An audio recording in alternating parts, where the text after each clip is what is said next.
What's up, people? WRESTHINGS Mandem here, letting you guys know we now have YouTube channel memberships live on the channel. Any video you click on the main profile, you will see a join button. So make sure you join, sign up. There are 2 different tiers and there's all kinds of different perks all over these tiers, yeah? Again, WRESTHINGS now has channel membership. Sign up and support the Mandem.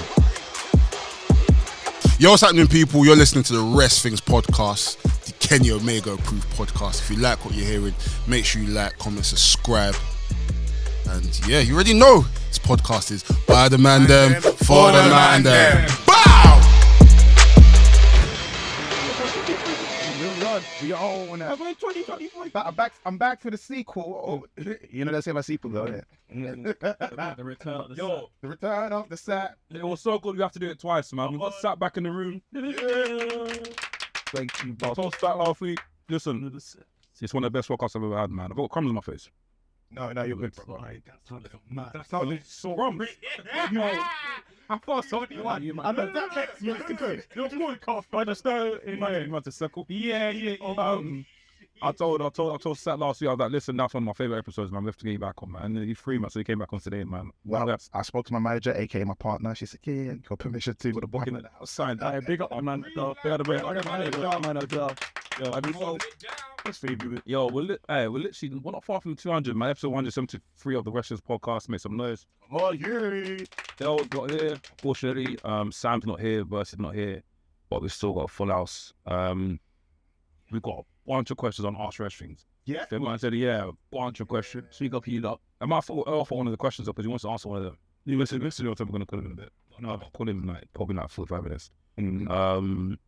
But yeah, let's get into intros. It's the push rush on Nafi, formerly known as VHS Pappy, to my left. What's up, people? My name's Mex. I'm a wrestling fan, a wrestling enthusiast, a WrestleMania everywhere.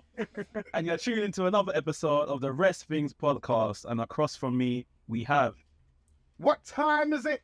It is Sat-E time. It is Sat-E day. You can call me Chocolate Superman.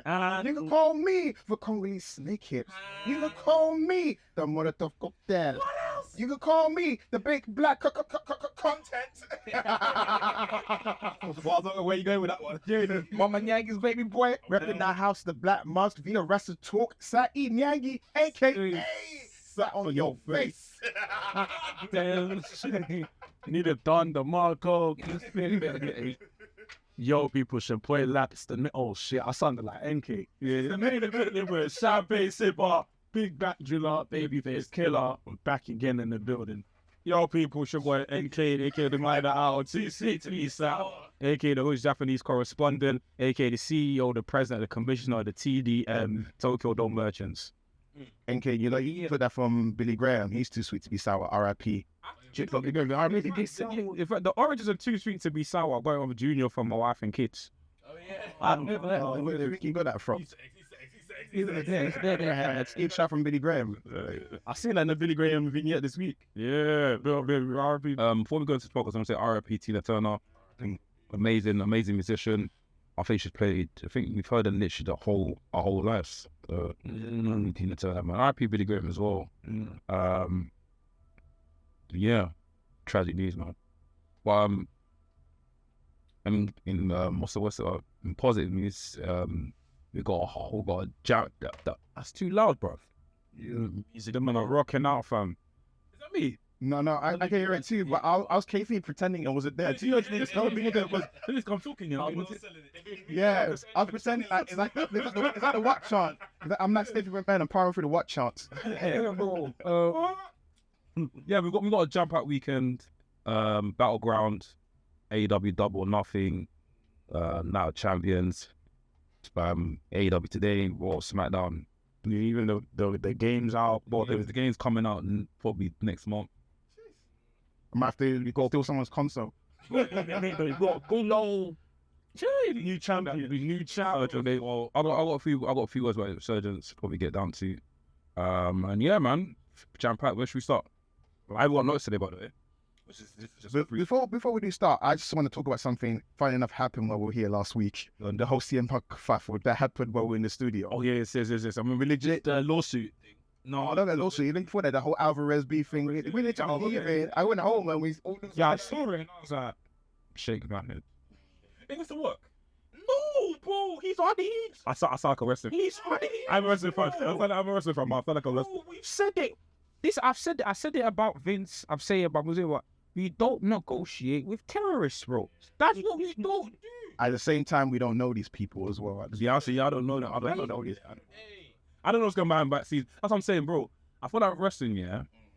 Sometimes you just got to give the benefit of the doubt. You got to be at work. No, but the problem is the reason why I'm not hearing we don't, because the only reason why we don't, forget, I'm not talking about the Warner Media deal. I don't know the interworkings of that, if you fuck that up. I know that you're doing Instagram fingers on your Instagram talking about wrestlers. We're going on posting stories about, you don't know this, you don't know that. There are people who are doing their jobs, performing fast wrestling, and are Mandem at home tweeting or Instagramming. That's the things I can comment on. Forget I'm not here to discuss who was right in All In. We've passed that. I'm talking about you've inserted your name in a conversation because you want to go and tweet at wrestling pundits or journalists. You've created that conversation. We weren't talking about it before.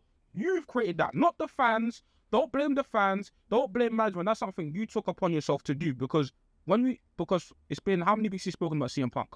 Why? Because he's got tired. I talk about him every week because I have to. But in terms of like him being a part of the general discourse of wrestling conversation, he hasn't been. He's been doing what he needs to do, healing, managing his own business. And of course, we all have our personal opinions about whether he should come back or not. But we've been off them topics for weeks. But what happens? You talk about Brian Alvarez, and then the Brian Alvarez stuff coincides with the backstage reports. You insert yourself into the drama. Context. Yeah.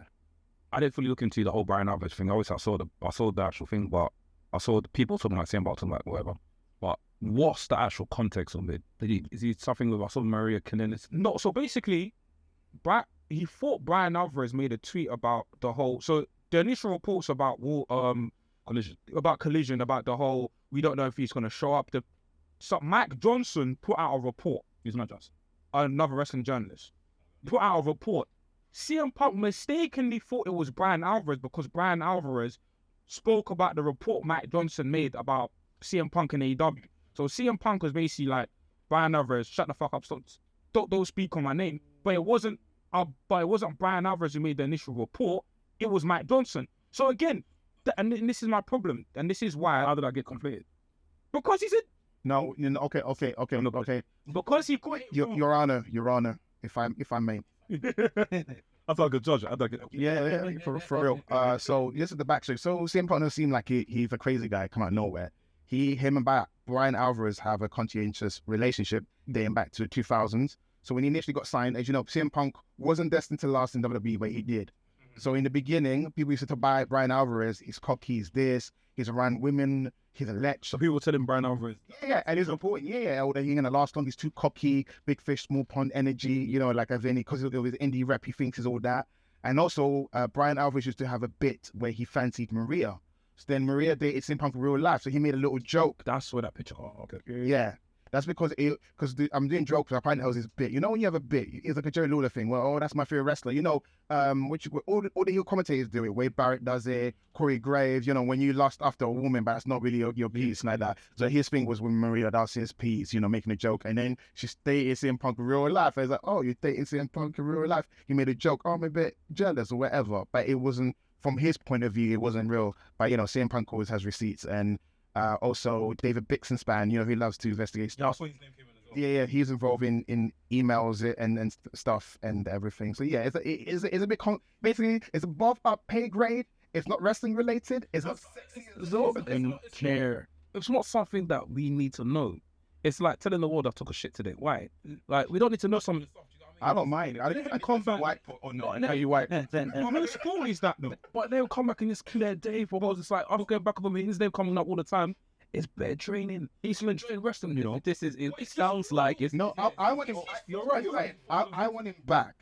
You know why I want him back? For many reasons. Number one, CM Punk in AEW was good for business. Oh, it was good. It was good. It's great for business. Great for business. And I also feel like if CM Punk is not in the business, you always wonder where is CM Punk, when is he coming back? So I'd rather we know where he is. He's not like a child, like a missing child. Like I know where the child is. He's in that arena doing their thing. But yeah, CM Punk in AEW do good business because we're seeing what AEW is like without him. AEW is fine, but there's that sense of energy. Because I likened when he first debuted to AEW when Hogan got signed to WCW 94. You know what I'm saying? It's like he's such a big deal within the wrestling community. So for him to go to AEW, which matches his like rebellious kind of renegade vibe, because AEW, because the Young Bucks, Kenny Omega and Cody Rhodes initially, and Hangman and all the people, you know, all the Mandems along the way, yeah, they kind of represented the ethos that Bryan Danielson and CM Punk trying to do in WWE. These are kind of guys establishment. Yes, these are the kind of guys that probably would have got held down, could be plus players, and it would have burst through the ceiling. But they don't have to do that. They've got their own company to show the world. And CM Punk fits in there. But since from day one, he's always said things. Even like, oh, I didn't get an offer. I got a weak text from Cody. Do you remember? Like from day, he's always that's how he is. Shadow the line. Yeah. That's always how he's been. And it's quite hard because I don't want to say too much negative things. I know because when he comes back, I remember when he first came to Dynamite, I was in the kitchen with my laptop, surreal. Ridiculous. Yes, yo, I was emotional. I got a video footage on my phone. I swore. I read it straight from the TV, but I swore. Exactly, because I think everyone has not turned on him. Remember that feeling you had when he first came back? Yes, you realize that he hasn't walked on water. Yeah, he's a human being. I think you need to stop putting people in a pedestal. I don't put him in a pedestal. He's a human being. Wrestling is a carny business. You know what carny means? You know what I'm saying? Not everyone with it do wrestling. There's a lot of people that do wrestling come from different backgrounds. Some of them are shysters, grifters, you name it. So don't think wrestling is a pure business. You watch Dark Side of the Ring. The reason they don't call it Light Side of the Ring, it's called Dark Side of the Ring because there's a lot of dark side that happens in the ring. Darkness. Yeah. So when someone like CM Punk talks, let him talk his piece as a human being. It's kind of like I don't have a. His grievances, right? Yeah, because has he not? You have a wife. No, I get that. I get that. Do you get what I mean? Okay, cool. Say me and you play for Arsenal, yeah. Is this gonna sound mad? So gonna sound mad, but essentially, it's the same thing like Cristiano Ronaldo. When you play for Arsenal, we're clearly losing. We have a 5-game losing streak. We know that the man just fucking up. We have the opportunity to speak. We get an interview. Like the interview was like, okay, cool. What do you think about this? What do you think about things changed at half time? What would you say about it? Would you speak about the Mandem, or would you just keep it? It's not the time to speak about it. At half time. It's not at full time. We'll speak about it. No, not to the press. I'm speaking about to the people that actually can affect things, which are the team. Why do the press need to know? Why? Like, deep it. Why? Even okay. If you're not happy at the team, you leave. Bro. You can't You can't just leave like that. No, it's up and leave. No. As in, you asked to be released from your contract. You can't get released. Nah, you can't, bro. Because the contract's a contract. Yeah. So no, if you can't and they're not willing to do it, then you do what you have to do. But the thing is, no. After the often. No. Anafi. But the thing is, no. Because you're thinking about this logically, which is fine. But that's the business. But that doesn't happen on the business. Because I started in the same situation. I had to basically buy myself. Yeah, but basically, but we're talking about and I say all this about CM Punk. CM Punk has never left my top 20 of all time. I will still talk about Money in the Bank 2011. I will still talking about him versus MJF. Like, I can separate him as an asset as a wrestler. So Phil Brooks and CM Punk, I separate too. Like, CM Punk has contributed to some of my favorite wrestling memories of all time. This doesn't change that. I'm just talking about the situation as it is currently. And I'm biased because I like the Elite. So obviously I see things and they're the ones at work doing their job. So I see them on a week-to-week basis. But at the same time, it's like for me, and I don't know him personally, but the only reason why we're talking about this, and maybe the Warner Brothers stuff for the Elite, but the only reason we're talking about him versus Brian Alvarez because he said something. That's the thing. And the thing is about CM Punk is that in this specific scenario, is that it's drawing attention because now, right? Because now we're starting the segment talking about CM Punk instead of what's happening on the product. And we're debating the ethics of a man who's not on TV. Do you know what I'm saying? It's not. It's his game plan, man. Because you can't say that this is not, You have to feel guys. It's how we keep the thing relevant. Yeah. But I was saying, we know CM Punk's in business, man. Yeah. Is that Poochie? Is that Poochie? When you don't see Poochie, you say, "Where's Poochie?" But I compare it. If you use the football nowadays, I compare it to Cristiano Ronaldo. Yeah, Ronaldo, that was an ego thing for him. But It's the exact same thing. I compare it to Cristiano Ronaldo because Ronaldo is somebody. But sometimes I do hear, the surfers I hear out, but yeah. No, but at the end of the day, you're doing this at the detriment of the club. With Cristiano Ronaldo, it's like, yeah, you're Cristiano Ronaldo, you're an asset, you sell merch. You see, like, but at the same time, it's like the club needs, like in football, Messi won't be here forever. The club needs to move forward. These people won't be here forever. Of course, when you have talent and you have stars, you do what you can to keep the stars in. But if the stars, I don't know the business about CM Punk, but I'm saying in general, if the stars are at the detriment to the company must move forward. Happens in every sport, happens in every business. After Steve Jobs passed away, Apple still continued. After Jeff Bezos is still in Amazon. Amazon will continue after him. Things will continue to move forward. So I feel like when it comes to the wrestling business and CM Punk, of course, would I love a business where CM Punk is wrestling every week? Would I love to see him at All In versus Kenny Omega? Absolutely. But if it comes to the point where before Dynamite, I'm seeing, instead of seeing hashtag AEW Orange Cassidy versus this person, I'm gassed. I'm seeing dissertation, CM Punk versus the Elites every week. I'm tired. I don't want to see that. Let's move on. Let's move on. No, but imagine, but as football fans, remember when it was Arsenal, Wenger in versus Wenger out? I'm tired. Let me watch my team. That's what I'm saying. I'm enjoying what I'm seeing right now. So any negativity that I see on Twitter, yeah, bro, I just lock off and I'm like, bro, I don't want to see this shit. I hear it. Do you know what needs to happen? In-house politics just needs to stay in-house. I wish it was like the everyone in your yard's beefing and you're outside venting saying they're doing this, they're doing that. You're not gaining nothing from that. Bro, everyone's just having a look at the problem is you say, you know, like, this was happening then. It was happening then, but nothing go. Even a Sir Austin, when he wasn't apparently, not even apparently, what am I saying, bro? And yeah, imagine between him like leaving his wife or whatever, blah blah. I didn't even know about that until what 2 years ago afterwards. Yeah. Do you see what I mean? It's like even the play thing with when they flew from the UK, the travel the place from Mel was we don't know that shit. No, but this is what I would love. No. I want to and I like it, but listen, I knew about Mr. Perfect and Brock Lesnar in it breaking the plane. I didn't know about that. You didn't know about No. That's been law. That's like when you're online, you're on message boards and forums, you read up to just you hear this, yeah. But I feel that because of the information age we live in, things is more accessible now. Like back now, we don't have to back then. You have to look for stuff. Now, man, even if you bought someone's sex tape will be delivered to you in your doorstep. Yeah, take this one, and you bought one part 2. They'll give it up. Or just read it. Like I know so much unnecessary information that, but yeah, like this. Obviously, I would love for the situation not to happen. But back 20 years ago, this would have been a dark side of the ring story that we see today. You know what I'm saying? Or the whole elite drama saga, but no, I can't. That dark side of the ring is gonna be epic. I mean, the slow motion. Look at the silhouettes. Let's move on to CM Punk. The last thing I'll say is that for those that like CM Punk in terms of CM Punk the wrestler, like in the ring, this is the reason we like him. Like these kind of traits within the man. Turn it into a story. This is why we like him. Like at the same time, I want to use Shawn Michaels as an example, right? So Michaels was troublesome as well, you know. 100. He was troublesome. He found Christ though. Yeah. Then he found Christ, but he still maintained certain traits as the Hurricane and some other people. What I'm trying to say is, I like growth in human beings as well. Oh yeah, 100%. You know what I'm saying? 100%. If CM Punk shown growth from that kind of stuff, but at the same time, yeah. If you're in this position, people are talking mad crap about you, you will feel some type of way. He's emotional. Like you said, he's a human being. Oh, it's because he keeps on telling everyone what's happening inside of his house. We wouldn't have no opinion, to be honest.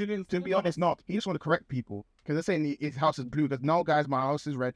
He wants to be right. Yeah. He wants, you know what? It's controlling his narrative. He wants to control his narrative. Braun Strowman! Hey! He's free. He's free! And what's next to the topic? I hope that today's announcement is there's Chicago. Yo, is that the arena? No. On a positive note, what I want to see from CM Punk, there's a lot of man he can cook with. Listen, MJF is twiddling his thumbs. Run it back. Because you know what it's meant to be. It's meant to be some Punk. The way some Punk been cursed. Yeah, he's been cursed. The first Summer Punk was nice, you know. And then the second Summer Punk got derailed. the first CM Punk injuries and brawl out. So this is not gonna be the fourth. I can't like don't feel no cock though. CM Punk and Christian. Just gonna when Christian's moving now. It will be this is not like crazy. Christian, Christian, what are you gonna do now? You're gonna walk out again? That's material. That'll be great. But yeah, next on the menu, Resurgence. Yeah, in Japan. Yeah, great show. I enjoyed it. The men are working again. They're working again. Yeah. New Japan took a quick dip over the pandemic, but they're working. Like, those two women that was in the women's tournament, yeah, Momo and what's her name again? Stephanie Vaquer. Yeah. Listen, if I'm taking anything away from that Resurgence thing, them two women really got put on a show. They were great. If you like, when I was watching, I was like, I was watching it on 5 because I was running out of time. But I was like, I need to watch it. But when I went back and I saw the movies and I was like, yeah, let's watch it. Slow down. I watched it. I was like, this is great. Yeah, this is great. Yeah. I know Stephanie Vaquer from CML, TML, and Momo from Stardom. Yeah. One more. What in Albert? When I first watched it, I thought that Sasha got it full way, but she got injured. I knew an injury would happen. What? Because of 2 matches back to back. Yeah, I thought, and even the way she jumped, that she didn't land well. I saw it, bro. Yeah, she didn't land well, man. But yeah, what do you guys watch? Yeah. I'm very happy that Willow got the win. I'm not sure if that's called on the fly. I know that the match got shortened. Yeah, I don't know if that was meant to be the ending. But she done her maneuver twice, and I knew something was wrong. I went back to go watch the drop, and I was like, okay, cool, yeah. But Willow's excellent. We're lobbying for her for a very long time across the features she was getting on AEW TV. Obviously doing a lot of indie stuff as well. I can't look past, like, we're seeing almost like the second coming, the black coming, if you like, of Bailey. I knew it. Yeah, like it's that energy. Like, do you know what is with Bailey? Yeah, though. Bailey's one. Her rise was organic, but the thing is, I genuinely feel like this is like Willow has convinced me that this is who she is. In terms of like, just she radiates such positivity. Even that music's like, I saw that dance. Even though the commentators are freestyling to. Yeah, like Happy Bailey, like Willow. The commentators are freestyling was so. Yeah, it's funny. I almost feel like when I think of Bailey, like when I was seeing Bailey in NXT, especially once it was just Bailey and the other awesome women had gone up, I thought this is female John Cena. They've got money here. There's no way they can mess this up. And obviously, they're trying to make her a virgin. You know how Vince will make it weird like that. He's like, it's like, you're not hot enough. Listen, I don't care. You're nice. I think Vince is like, probably like, I want to sleep with you. You must be a virgin. And we're like, what? That's got buff pot. You know what I'm saying? If people like, I don't know what they've done over there, but Willow has that kind of potential. And, where she signed to now, AEW, hope it translates. I think it can, but it just depends how they book her. And again, I trust AEW, maybe blind faith when it comes to booking. That especially they've seen a lot of stuff happen in WWE, and these kind of characters always re-emerge, but in like I say, different ways, innit? So there's a lot of potential here, Willow. There's so much potential. I think this New Japan Strong thing is just, it's almost like an accolade just for the time, because she's been doing really well in the last year. But really and truly, she's got bigger fish to fry, and she could be someone like a big player in AEW and maybe just in women's wrestling. Also, let's give it up for the standing ovation that they got before the match as well. I was goosebump. And also, you're gonna have to watch the OC. It reminded me of Sasha and Bianca at WrestleMania. But I feel like Sasha, that one that they had with Willow and Mercedes was more of like, well done. Like, it was nice, but the Sasha and the other one was more of like, wow. We made it. This is, we put the flag in this. Yeah. And even when Bianca Fish started about to cry, yeah. Crazy, but even Willow, yeah, different stage. But it was nice. It just gave me like a reminiscence of that. But also as well, like there was a point made on social media, just the amount of black talent in New Japan. Yeah. Kevin. About time as well. No, yeah, it's been a minute, and I feel like, and it's not just the talent that they're black; they are all like talented in their own various different ways. In it, you got Leo Rush killing it, you got Kevin Knight killing it. Obviously, you got Mercedes, you've got Willow, like bro, Red Russell. you got some Red Russell. He's tall.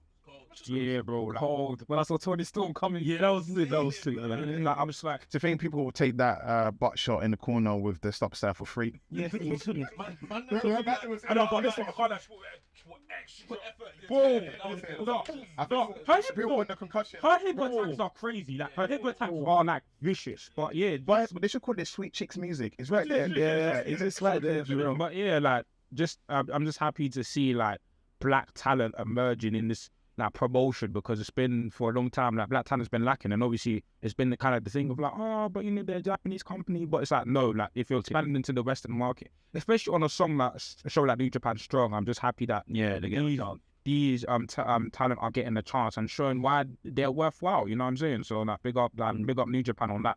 Yeah, I'll definitely say there was a shift. I remember over the pandemic, I was watching a lot of wrestling. There's nothing else to do in it. Yeah, Like, and obviously it was a thing where Trisha Dora's there as well now. Yeah, I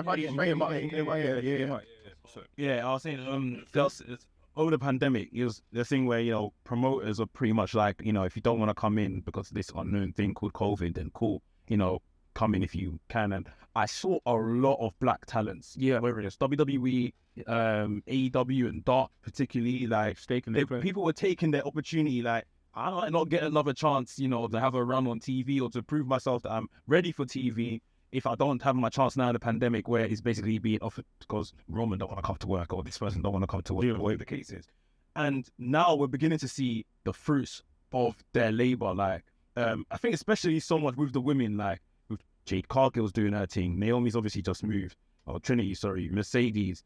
Bianca Belair's obviously been doing her thing. Willow has emerged. Like, black women are all over wrestling right now. Yeah. Like, and it's not a token thing. It's not a tick box thing. Like, they're actually very deserving of these positions they're being put into, and they're showing up and showing up. And yeah, it's a good time to be, a black wrestling fan, if that's what you're into. And yeah, they're making us proud, man. I didn't have a chance to watch Resurgence yet, but I just want to comment on Mercedes and Willow. So for me, I feel like the whole thing's bittersweet. Like, the fact is, I'm happy that Willow's got her moment. It sucks that Mercedes got injured, and it's kind of like, for me, I would have been even happier if we found out that the plan was for Willow to always win it. But the fact that it's kind of like she wasn't destined to win it, but I feel like in an alternative universe, we'll get to see her win it, and then. It's one of the things hard. It's hard knowing that she wasn't the first choice. It's hard knowing, like, I'm seeing it and I'm happy because I feel like I hope it ups up her equity in a company, because it's quite weird that she signed to AEW, which had a big moment, not in AEW, right? Because she could have had a TBS title, even though there's a lot of conspiracy or rumors that they're saving it for Statlander, Splitter, who knows. But Willow is someone that's got a lot of potential, a woman of her size, because I've always been fans of like Aja Kong and Awesome Kong. Because I feel like women's division, like the men's division, you need women of different size. You need the David and Goliath kind of style battles as well in the wrestling industry. So I like Willow, and I wish there was more Willow type women around wrestling. In terms of marketability, she's got it. She can be a great big babyface for a company. We just have to wait and see if she can be booked adequately in AEW, because we haven't really seen what they can do in terms of promoting a babyface female, because AEW thus far has been great at booking heels, right? Which has been Britt Baker. And then you got Jamie Hayter, she's in a weird kind of like, is she your face? Paradox. She's a face now. She's a face now, but she's starting up a heel. Technically, we should call her anti-hero. She's given like Britt Baker's a face now, but confirmed. She's been attacked. They both are, but it's like, the way Jamie presents herself, it's heel energy. Yeah, that's the quality of it. That's because Damien Hayter, they don't give her a microphone. She's like backstage girl, because she probably seems like she's one of those people you don't want to chat too much. So she just says her little 2 cents and that's it. And because of that, you don't really get her motivation too much. She's almost suffering from that, I call it the Oscar problem where they give her the title, but they never center a storyline around her to know her emotions, what she wants to do and stuff like that. And even if she's like a killer personality, you can still kind of frame her a certain type of way. The way they're framing her right now is quite, I want to say it's quite awkward, but I don't want to side tap too long because we're talking about Willow. Yeah. In terms of translating that victory to AEW, she done, man. Look how many times she has won titles and it hasn't really translated. We're like, she is holding this random belt from TJW, you know, or red ribbon or whatever, blue ribbon, or whatever, you know what I'm saying? Whatever title that she's winning, the GO something championship, it never really translated or mentioned on air. Like, for example, Kenny Omega's United States champion. How many times has he won it on AEW television? No, It's like he only wears it for the big matches or something. Yeah, you know what I'm saying? So I hope, but I don't know. I don't say I don't really have faith, but I feel like it's when everyone's holding out a bit too long to give Willow that moment. Were they going to give her that moment with ROH? Because funny enough, had she lost to Mercedes, she would have been known as Miss Runner-Up because she was runner-up for the ROH title when the other Mercedes, right? Yeah. What's it do? And yeah, so in this situation, but yeah, I'm happy for her. It's a shame. It's a shame of Mercedes. It's a shame. Because I don't know how long she'll be off for, and I feel like if the door's gone. I put the forbidden door curses back again. Because it's got Carl Fletcher as well. Yeah. Carl Fletcher is injured. Carl Fletcher's no. But what it is, injury sounds like apparently says 2 to 3 weeks, so he might be able to come back. Well, they dropped all their titles. I think which I found a bit. It was a bit. Yeah, if he's coming back, but I think it's because they probably got plans for title defenses, and if they can't make it. Yeah, because obviously Dominion's coming up right next. Dominion's the next pay-per-view, and obviously they were scheduled to defend the title. So that was how long she's out for in there. Say no way. Because the man is a broken ankle. People say broken. Yeah, probably like 2 to 3 months. Completely broken. You know how you because that in. That's the Great after the kid broken means broken, right? But in the sports term, in the wrestling terms, they say broken ankle. You know, I didn't mean a little twist, a little. Yeah. Okay, but no, they could be broken for real though. Yeah, that could be, but like we can safely assume that Forbidden Door is out of the picture, which I think would have been a big match. That would have been her AEW debut. I think she would have been there. He still do All In. I know, but All In there's potential for it. There's definitely potential for it, but yeah, a match I really enjoyed on the Resurgence card was Blackpool Combat Club featuring Shota. You know, this whole card featuring. Is he not like a honorary? He's Moxley's boy. It's Moxley's boy, man. It's like I'm boys in Moxley, but these man I don't really know them. But we have a mutual. But at that match, I felt bad. I only watched the last 2 minutes. Roll because I wanted to get to the Osprey and Tanner match, innit? I was like pressing 5, and I saw when Moxley done the middle fingers to Okada when he done the Ray. No. The Moxley's cold. You know, that's what's his move again? The lariat again. What's good again? The King Kong lariat. The lariat that bro. He does the Moxley, bro. The camera shook, you know. Who Okada? Yeah. Yeah, sorry, when he done that was nice. That was cool. Bro, 5. No, so that match, yeah, like I just felt like Shota came off well in that match. Shota, they ended like they're building in New Japan. They're building like a rivalry between Shota and Okada. That's that common thing they're building. But first of all, I've been loving this like character Okada's been doing. But he's kind of like he's even though he's young, he's moving like a grumpy old veteran.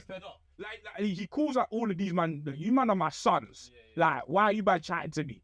So the whole rivalry between Shota and Okada was interesting. You always like you had a good performance in the match, but the moment that gassed me was obviously when Moxie and Okada came like face to face of the ring, and I said, "Nah, I can't. I want this at Forbidden Door. I want this match. I want this match like bad. Like obviously, I'd prefer Danielson, but if I can't have Danielson, I'll take Moxley for this match. But I just feel like the energy of the match was crazy, and then there was a sequence where it was like Okada hits the Rainmaker on Moxie will hit a death drive on Okada. Ishii will hit Moxie with a lariat, and then bro, just sequence. Bro, it was old. It was a good match. Sorry, it was a good match. I don't know that time. It was a good match. I haven't seen the show because there's so much wrestling going on. I do want to watch it, but you know, it's one of them things as well. It's like so much going on. And, you know what? There's a lot of wrestling, man. What I will say, man. Shit, I have a grab. It's nothing deep, man. Nothing too deep, but I need New Japan to take their production from Japan to these other countries, man, or to the States, because I'm watching Resurgence, and one, there's no lighting. Yeah. So I'm seeing Mercedes Moné, and it's like dark. She's coming in. There's no flashes. It's just the entrance, going to the ring and done. The fans in the stadium probably enjoyed it because the lighting was good there, but to the viewers at home, it's not giving that sort of like Superstar. Or a whole style. But at the same time, I 100% agree with you. Maybe this is them trying to differentiate between New Japan and New Japan Strong. I get that, but then again, still have some sort of like lighting rig set up so it looks. So if Mercedes walks into the ring, it looks important, or things look important. Isn't it? Like tonight, I'm watching it back, and I'm like, no offense, like the straight show. But I personally don't look at Strong. Like I don't like Strong because of it literally just feels like New Japan beat. Like, but they obviously have great matches, and I pick up matches, when they have shows and watch them. But as a production, like you're saying, like they need to New Japan. I'd be surprised in New Japan. In Japan, it looks great. The lighting is good. It looks nice. So if this is a pay-per-view Resurgence, I'm looking at the flyer and I'm like, raw. Cool, I wouldn't expect that. You get the show and it's like no lighting, no color, no sort of like. But the match is every match delivered, which I'm to level. But it's like it doesn't look cinematic. It just to have some sort of like lighting rig set up, or some sort of lighting, some sort of like mist, or I don't know. So I to have that. You're basically saying there's no. That's the word. No. What's up, Fred? What's up, mise en scène? Yeah, that mise en scène. Yeah, you're basically saying there's no atmosphere when you watch. No, there was atmosphere there. You can feel that. You can feel it. You can aesthetic atmosphere. Yeah, aesthetic. Yeah, you feel like it's giving too much independent wrestling energy. Yeah, it was it looked like an indie show, and I'm sad to say that. Wait, what are you in? There's nothing with indie. You mean like for a company of that caliber? But that's what I'm saying. I think it's purposely done because this is Strong. Strong's giving GCW vibes, yeah. Even GCW, they don't like sometimes. No, GCW probably they're probably getting better. But I remember when I first watched a GCW show, I was a bit of a snob. I was like, I can't deal with this. I was a snob for indie wrestling. That's how I thought ECW back in the day. I said, I can't watch this. Yeah, after all, it's weird. It's weird. I feel like ECW got their shit together in 1998. Yeah, when they start getting like there was a doozy. Because I feel like if you're watching 97, 90, because you know what? When I was younger, I can watch 96, but I feel like if you haven't watched something like ECW in a while and you watch it again now, it would be kind of like you have to remember why you liked it. Because it is a bit like, the color, the lighting, the quality, the fans. It looks hard. It looks when you're in the scrub the screen. The only thing I did not like about old school RH until this day is the commentary. The only thing, what's orange again? Dre Styles by himself. You say that. You're about ECW. Is that what you're talking about? No, he's talking about RH. Old school RH. I didn't like old school RH. I don't watch RH. I loved that. Why? I'm gonna watch it for a long time until I fell in love with Brian Danielson. And then I was just watching Danielson. I don't know. I couldn't watch RH one because I was so. It wasn't okay. TNA's production when I first said TNA, I was like, yeah. But when I was watching RH, I was like, bro, is this punchy? Is this a man that's just got a camera and just filming it? You know those cameras where you put your eye in. I watch TNA and I'm seeing Samoa Joe TNA, and I see Samoa Joe on Ring of Honor, and I'm seeing Samoa Joe and it's like, what is these shows, bro? Like, how much wrestling? The thing is, the reason why I loved RH because it felt for me like watching the origin story. That's what I felt. It felt when I was watching ROH here, because that's from the beginning. When did you watch it from? I watched it like on the Wrestling Channel. Yeah, Wrestling Channel, Red Wrestling Channel. I was watching it, but Wrestling Channel. So I'm stubborn. Samoa Joe was actually the person that got me into ROH. So when I saw him on TNA and ROH, so when I flipped back, I was like, oh, okay. Even when I thought that's where he came from. So I was like, watching ROH as a origin story. I had even seen guys like Brian Danielson wear the American Dragon that we used to wear a mask. We used to wear a mask. I'm like, oh, I'm seeing the origins of all of these wrestlers. This is cool. And then obviously the thing about ROH that got me was the crowd. The crowd, Joe's gonna kill you. Joe, like the crowd was just different. You know what? It felt like I felt like I was in on the secret. I'll be honest here. You know when you come from WWE production to then TNA production to then Ring of Honor production, I couldn't do it. I couldn't handle it because now it's like my standard. Ring of Honor, watching WCW. So then when you then I got introduced to like WWF then. Even WWF didn't really look glossy compared to WCW. What time?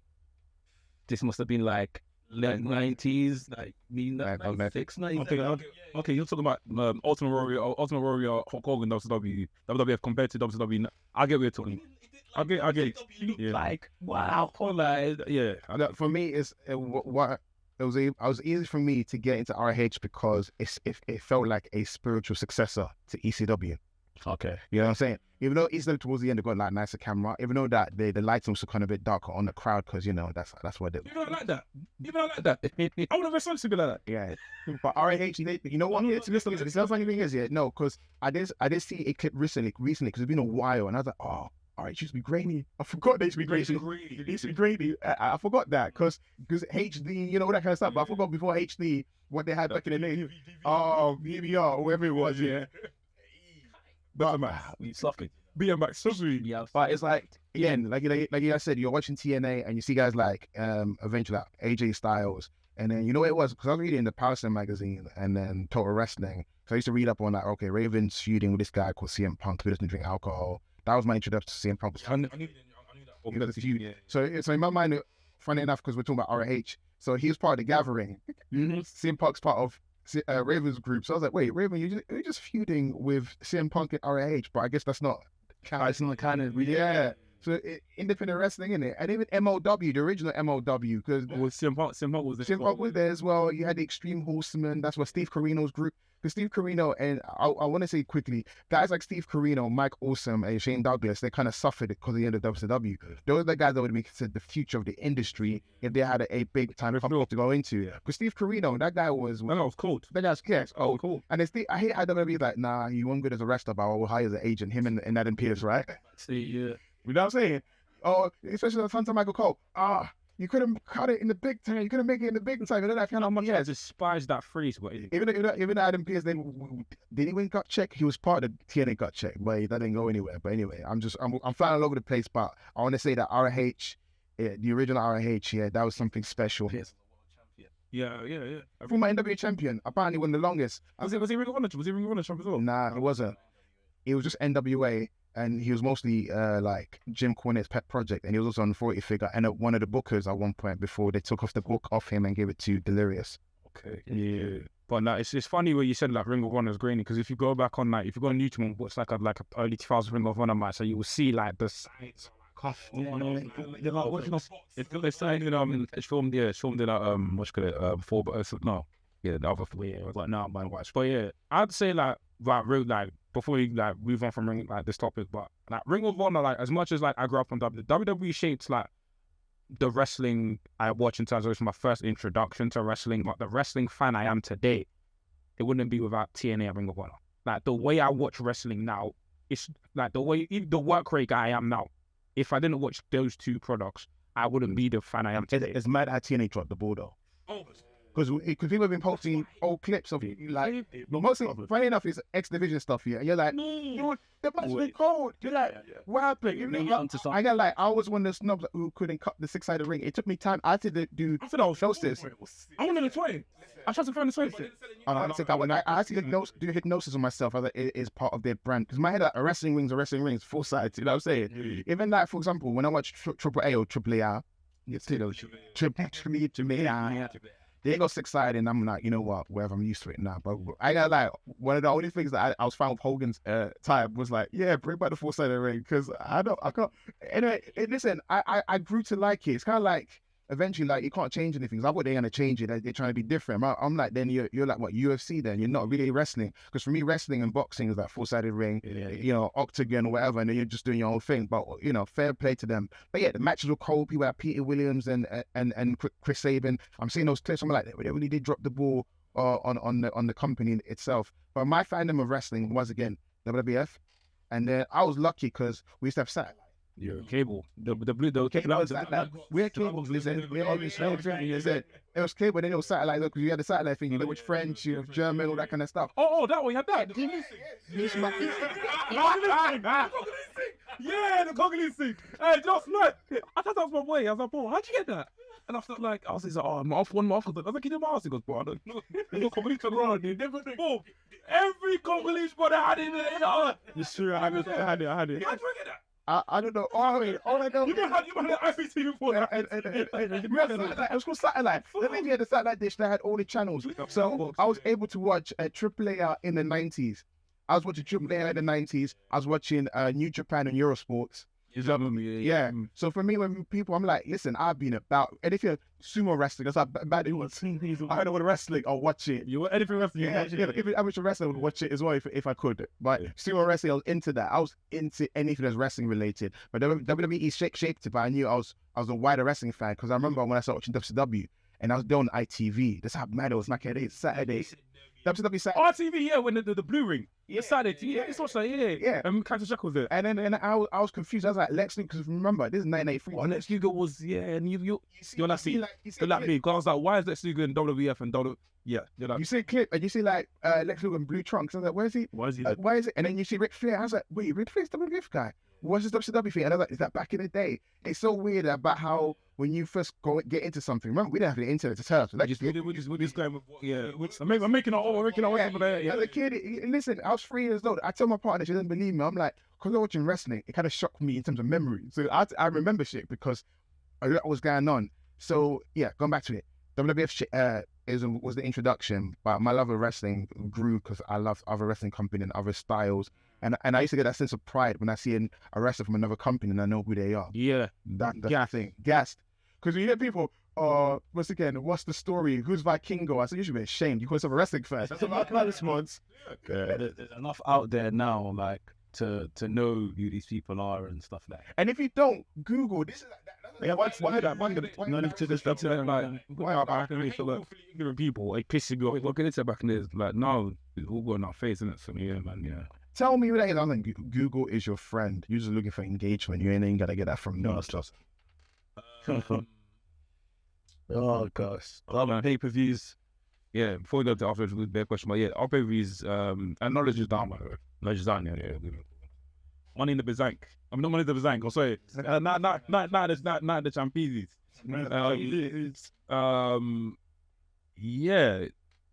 Yeah, what we said for that, I feel like WWE always deliver Saudi shows. So I'm waiting for a treat. I feel like WWE have been doing the pay-per-views. They have. I'm about to say really because before I went. No. Okay, let me backtrack because the first I'm about to chisel myself. Someone's gonna say, the last 4. Yeah, I'll say over the last year. Save myself there, right? Yeah. You know what? I can't really say much because I was one of those people I never watched the Saudi shows because initially they were no. Are you one of them? No. What did it stand for? There's no. Okay, I said that. It didn't stand for. No. I was about to say it was a glorified house show. What about nothing? Yeah. No, it was. Yeah. What about nothing? Oh, why would I? Don't let me go. What, you cancelled? Cancelled. I was saying something about it. No, I'm just yeah. It was a glorified house show, but then they started to put more into it because, funny enough, you remember that the Fiend won the title was in Saudi, right? That was a good time. Winning in Saudi. You won in Saudi against Seth, yeah. No, but that time everyone popped, lost it. That's how that was the first time they did something of consequence that had repercussion. Because you had things like Braun Strowman winning World's Greatest Royal Rumble, but they didn't have without saying stuff like that. But now they do the action. Mansoor would win every Mansoor. Exactly. Mansoor the boss in my like. I was basically it's like, it's kind of annoying that he finally has a character. They're using it and that's when Mansoor.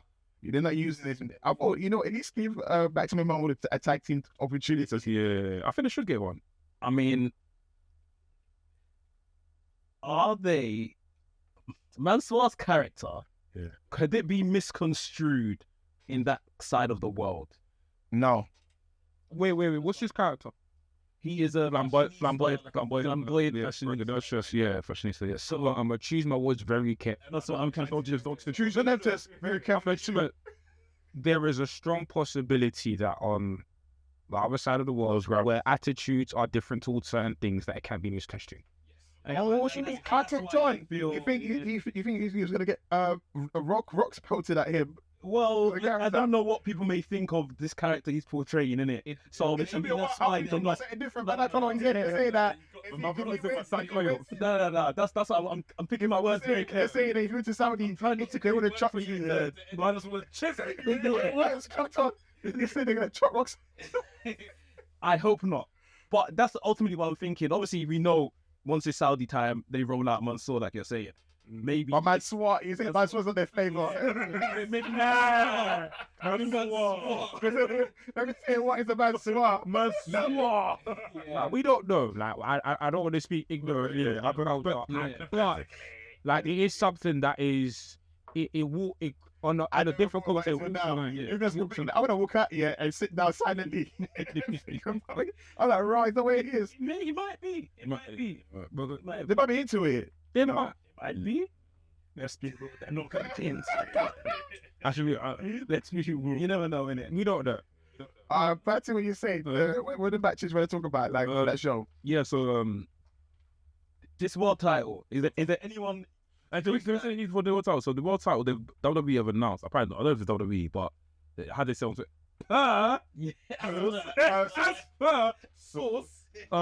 this new title will fall under the lineage of the their gold. Yeah, so that's great news. That's great news for the WWE title. Something that really follow that. What was no? So the last World Heavyweight Champion was Randy Orton in 2013, and this will be seen as the person after that. Wait, was it? I thought it was Brock. No, when it became like the unified title, it's a really one thing. So that belt was a W belt apparently. So that belt didn't mean nothing. It's just a WWE title. It was only giving it. Okay. So yeah, this person will now be like either Seth or AJ. I'm conflicted. Okay, I mean it's valid again as well because you have to remember a lot of black people won that title, so that means that belt's valid again. You have to think about that. Mark Henry's title counts again. Kim Booker's title, you know, like those kind of titles. Not through doing that. He wasn't on the title. But his belt wasn't a big gold. It was a different. It was like It was like, oh yeah. What's your thoughts on that? What I don't know. And I'm just thinking, I think that's a good thing. But I missed that belt. Number one, yeah, I missed that belt, and the new belt is what it would look like if they did update it. And number two, what was I gonna say is like if they create a new belt and a new lineage. Part of the reason why I was angry at Because I thought it was a new lineage. Yeah. like the reason the IWGP World Titles makes me mad is like you're saying like Nakamura's raid is no longer is invalid. You can't give it to Tanahashi, yeah. And you This whole version thing. no, you know the IWGP World Championship is his own lineage. Kota Ibushi is the first champion. Oh, it is. I remember that. So they scrapped it. Yeah. Yes, Just imagine that. Yeah. So obviously the old. That's what people are upset. That's what people are Why are they upset. calling it version, whatever the version is? So that's just the belt version. Like the designs are versions, but in terms of like the lineage, so there's IWGP champion, Heavyweight championship. Yeah. which is Tanahashi's a heavyweight, but not world. he's not world. Why? Because this makes this Jones title was an abomination. Listen, Like, I don't like he it. got a new belt and he dipped in the end. No, even though it's not him, it's Gato. But I think kayfabe, he's the reason why, because he announced it, and the entire title got lost as well. Like Nakamura's hard work got if you think about it, anyway, we're changing. But yeah, world title. I remember it came. So that's what I'm happy. The world title lineage is not something made up. Because think about it, how many years that belt has to be prestigious? Like if Seth's the first champion, blah blah. Now he doesn't have to make it prestigious. It could just be a continuation. So you see, Universal Championship. So that's its own lineage. Yeah. WWE Finn Balor. WWE titles is in lineage. And then obviously we'll bring about the World Heavyweight. Yeah, instead of a 4-4 title, you bring like the original ones. That way, you're not too mad that there's 3 world titles floating about. So when we're assuming that whoever beats Roman's going to unify both titles, will it be the WWE title? It's always been WWE though, right? Even like the original United Undisputed, then the current. So we're going to scrap Universal probably. I hope the only time I expect that to be mentioned is when talking about Roman Reigns. He's got. I've got a feeling because Roman Reigns' title reign, the 1,000 Days thing isn't WWE, it's Universal. It's a Universal. Whenever they scrap it and do this amalgamation of the two, they'll probably just call Roman the World Champion. He was World Champion for however long, and kind of address it as WWE Champion or Universal Champion. just use something else. Telling me that they're gonna the next person if when Roman loses it and the person to hold the title after, Or if oh God, they're gonna have a whole new title. They're gonna bring a whole new design. They probably will. Yeah, What do you mean? If they A design? yeah. Oh, I thought you said new lineage. No. Design. Yeah, of course, supposed to be the undisputed champion, but obviously under the WWF. And eventually, WWE do this thing. Once they get one belt, they get bored and just call it the WWE World Champion. Whatever they do. It's like once you unify two belts, they'll call it unified because there's two belts. But even though technically, the English is wrong. For a guy that loves English so much, Vince McMahon, how's it undisputed when there's a new world title? So it's disputed again. He's not undisputed. You're not undisputed. It's three champions, bro. you're the world champion and I'm the world champion. You cannot just be Yeah. Let's go. It's not undisputed, bro. And the first champion, if Rollins does win it, we're all thinking Rollins winning it, right? Yeah. If Rollins wins it, like I said before, he has to be the first winner. Well, technically him because Roman couldn't beat him. So Roman still hasn't beat him. If it was any other guy, it would have been called the consolation though. I mean, AJ Styles already called it. Until the stars called it consolation. Wait till Roman lost to Roman or what's run liver. He said, how can he bring out a second world champion when Roman still exists with the other one and us not call it a consolation prize? It's the second belt. He's right. Yeah. And he's right, but like I said, you should have said that. He should have kept it eternal, but You should have said that. You should have said that. It ruins our nation. Yeah.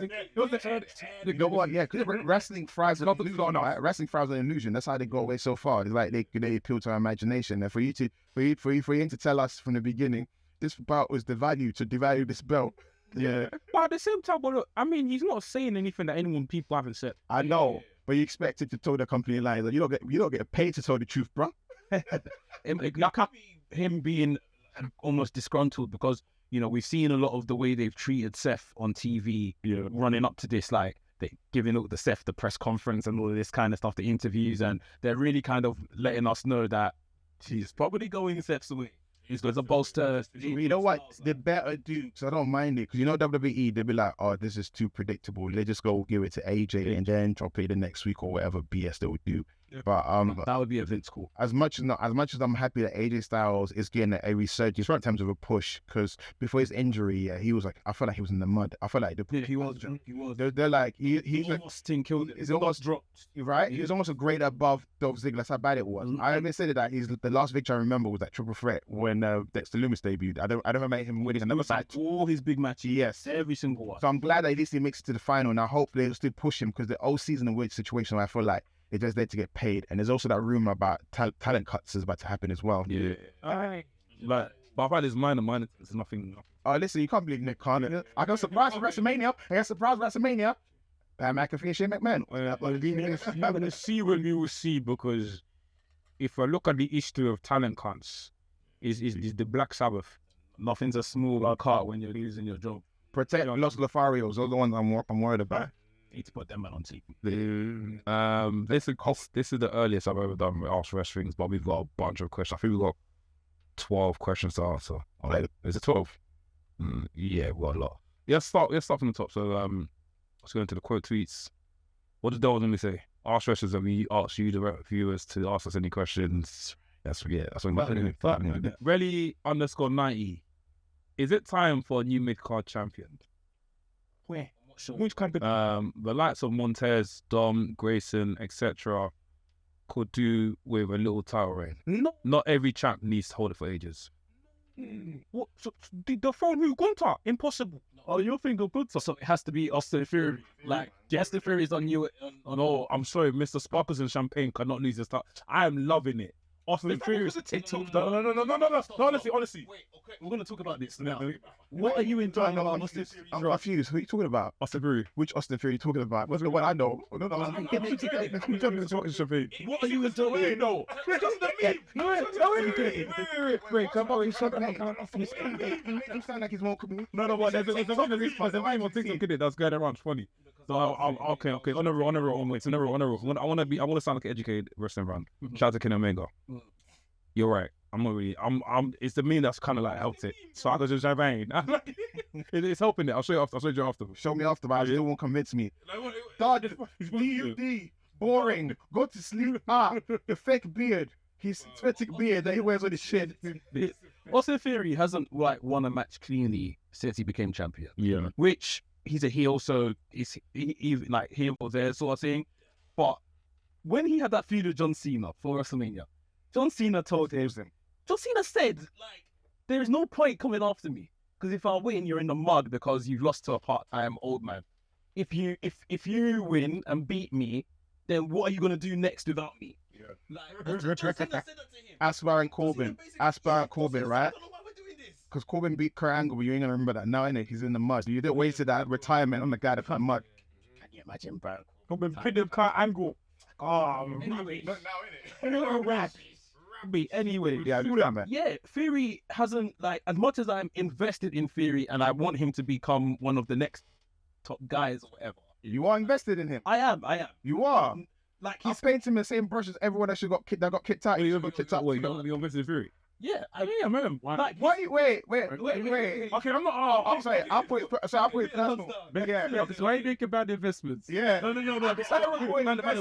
the rule, yeah. He's not. Listen, he's not Randy Orton. Yeah, I've Randy Orton an example of a young guy that you know he's next. He's got next. He doesn't have next because he doesn't have the aura of a next person, right? The fact that his best run was when they painted him as a dumb idiot on NXT to punish him for his social media. yeah. You know what I'm saying? Yeah, but that's good. That was good from That was entertaining because it is a himbo.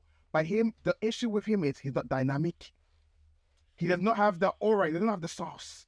You know what I'm saying? He's someone you can tell, it's so false. It's so it's a manufactured food, bro. He's processed food, bro. Yeah, I agree. For example, why they try to portray him is what Melo is. Carmelo Hayes is that guy they're trying to portray Theory being. Carmelo Hayes is got layers. Timothy. Timothy. He's not Timothy. He's what's that fee? What's that? Austin Theory is very much creator wrestler, right? Yeah. Yeah. No, you don't. That can't lie. That's what he is. I mean, his whole interest, right? Thank you. They're trying to listen. Orton had the sparklers and it worked. Yeah. Austin Theory, the whole spotlight going dark, and one of his mouth to himself.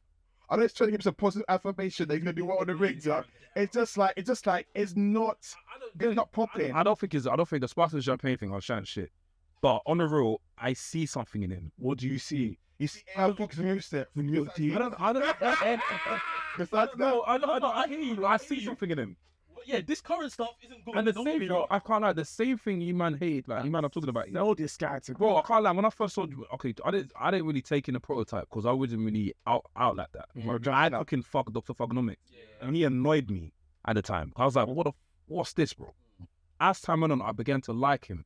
After WrestleMania 20, I began to like him. And I was like, this guy, I see something in it. So you began to like him because you saw progression, whereas with Austin Theory, you're not really seeing progression. Bro, look at so I would say no progression. Remember when everyone said he was buried with the other Money in the Bank team, and they almost rebooted his character. Yeah, he's won back the US Championship. Okay, so I'm hanging on, if anything, to that period there. Since he's become US champion, I've been disinterested, and I agree with the let's start planning and looking towards who the new person. Because my man won the title and then his stock still dropped. Because if I do Dr. Fugonomics, when Cena won the US Championship,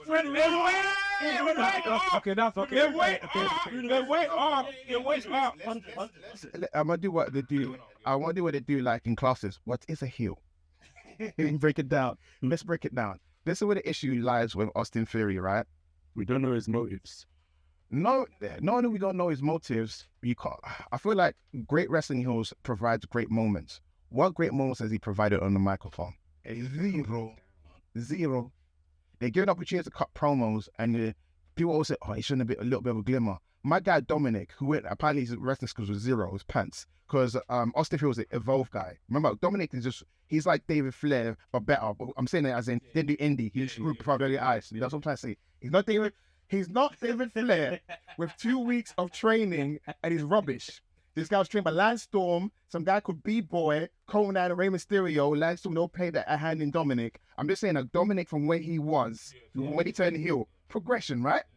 Austin Theory from last year till now, you can try to say, well, he's not acting anymore. He's not Vince's boy anymore. No, I wouldn't say. no, because if we're using Dominic as the standard for character, Austin Theory's not, and not even. No, okay, I'm not using. So they saved his character. Remember, because But what is his character? cashing in. Diamond doesn't. We've seen it before, right? That's what we use guys like John Cena, prototype Cena, or we use Randy Orton. We're thinking 2002 with them rookie shorts, right? That's what we're thinking. All right. Besides that, my guy's Nick Otis for WWE. I said, Needs to vote fast. I don't know like this Nick Otis. Nick Otis does decent promos, but it's like there's nothing that makes you pop. The egg fam. Maybe he's very comfortable because you can see that he's hype. He's like Jack Swagger. You know them people where you know what I'm saying? He's like what too? Exactly. He's Drew McIntyre before he got fired and came back and got from Force. Guys where it's like you're trying to tell us, stop telling us I want to see it, but you're not really seeing it. You know what he needs? What Sam Black says Cody needs. He needs to struggle. Go to the independence. If you kind of was, the very channel. And I watched a lot of him in Evolve, and maybe again I'm holding on to what I saw there because he was very good he was very good world champion in Evolve, and this is very small indie. But yeah, do you not feel like he's playing it a bit too safe in WWE because it's WWE? I think he's it's almost like what's the word? He's comfortable. He's comfortable, and you know what? You don't make growth in your comfort zone. Correct. You don't. He's in his comfort zone and he needs to step out. He needs to grow. He's not entertaining at all. Because when I see Grayson Wood, I'm like, take that belt, give it to my boy Grayson. It's a Grayson Wood flag. Grayson is beyond. You know what I'm saying? Beyond. Grayson Wood. There's a couple man that says. Grayson Wood back to Johnny Gargano in his house. He showed like he can be vicious. He can bust jokes. He can drink champagne from his shoes. Layers. He's natural, isn't he? Natural. He's more like.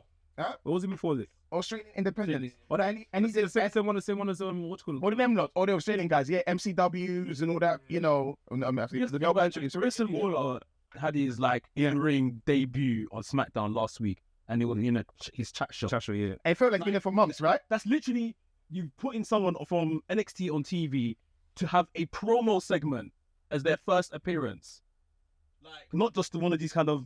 And he saw a banger, and he got some rhythm as well. Like when he made like you can tell he's been around the crowd. Oh, so we think about him, he's doing it. Yeah, it's.